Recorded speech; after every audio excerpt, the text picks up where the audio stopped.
The ghost of the old banyan tree in a small forgotten village, surrounded by silent fields and thick forests. There stood an ancient banyan tree so old that even the elders did not know when it first appeared. The villagers never went near it, especially after sunset. They believed a headless ghost, dressed in a long white dress, stained with mud and blood, lived inside the hollow of that enormous tree. Long ago, the ghost was a woman from the village. Rumors said she was killed brutally with an axe by a jealous man, and her head was never found. Since then, she wandered around the banyan tree with her axe, searching for any living soul who dared to come close.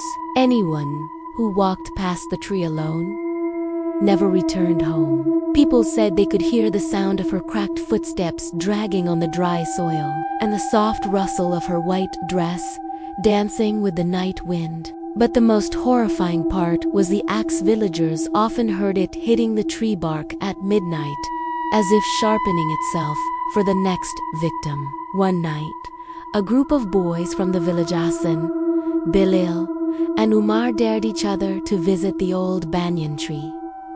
They were brave, but foolish. The moon was weak, and shadows stretched across the ground like long fingers. When they reached the tree, a strange coldness wrapped around them. The leaves stopped moving. The wind died. Suddenly, they heard it.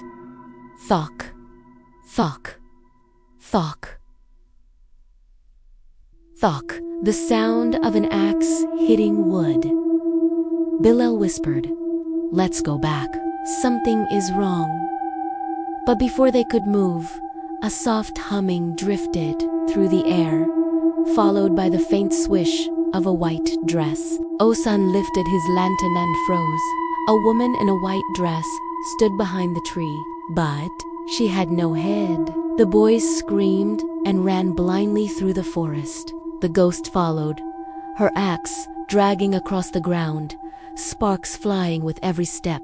By sunrise, only Umar returned to the village, shivering, crying, and unable to speak. The villagers realized the ghost had become stronger, hungrier, and angrier, and they needed to stop Irby, for she took the entire village. If you want to watch the next part, subscribe Dark Trail Narratives channel.